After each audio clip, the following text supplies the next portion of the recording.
ہیں کہ آپ میں کبر آ رہا ہے، آپ میں تکبر آ رہا ہے، تو لوگوں کی تواضع کریں۔ اگر آپ دیکھتے ہیں کہ لوگوں کو آپ اپنے سے جو ہے نا کم تر تصور کر رہے ہیں، تو انہیں کے کام کریں، انہیں کے جو ہے نا خدمت میں لگ جائیں، انہیں کی خدمت میں لگ جائیں۔ اگر آپ دیکھتے ہیں کہ آپ میں دولت و شہرت اور جو ہے نا مال و متاع کی لالچ پیدا ہو رہی ہے، تو اس مال و متاع کو لوگوں پہ کیا کریں؟ خرچ کریں، تو اس سے جو ہے نا یہ خلق پیدا ہوگا۔ اسی طرح سے اگر آپ دیکھتے ہیں کہ آپ کے اندر جو ہے نا کنجوسی پیدا ہو رہی ہے، تو آپ زیادہ سے زیادہ خرچ کریں۔ یہ طریقہ ہے، یہ طریقہ ہے اخلاق حاصل کرنے کا، اچھے اخلاق حاصل کرنے کا۔ جو آپ کا نفس کہہ رہا ہو اس کے الٹ چلے، اس کے الٹ چلے، تب یہ اخلاق حاصل ہوتے ہیں۔ تو اس طرح سے دوستو اس اخلاق حاصل کرنے کے لیے بہترین انداز یہی ہے جو بزرگوں نے اختیار کیا اور رسول اللہ صلی اللہ علیہ وآلہ وسلم کی زندگی میں موجود ہے۔ آپ صلی اللہ علیہ وآلہ وسلم سے ایک شخص نے، ایک صحابی نے عرض کی، یا رسول اللہ صلی اللہ علیہ وآلہ وسلم، سب سے عمدہ کام کیا ہے؟ تو سب سے عمدہ کام کیا ہے جس سے دین حاصل ہوتا ہے؟ تو دین کیا ہے؟ تو رسول اللہ صلی اللہ علیہ وسلم نے فرمایا دین ہے اچھا اخلاق۔ یعنی اپنی زندگی کا ہر ایک لمحہ اگر آپ کا عمدہ اخلاق پر منحصر ہے تو اس کا مطلب ہے آپ دین پر چل رہے ہیں۔ دین یہی ہے مکمل طور پر اخلاق۔ اور نبی اکرم صلی اللہ علیہ وآلہ وسلم تو یہاں تک فرماتے ہیں کہ مجھے اخلاق کی تکمیل کے لیے بھیجا گیا ہے۔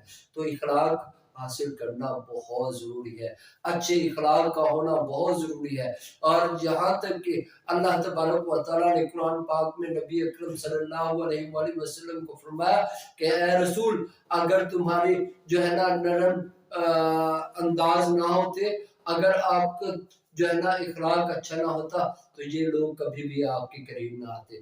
تو سب سے بہترین طریقہ لوگوں کو اپنے قریب کرنے کا، اپنے ساتھ جوڑنے کا ایک ہے، اور وہ ہے اخلاق۔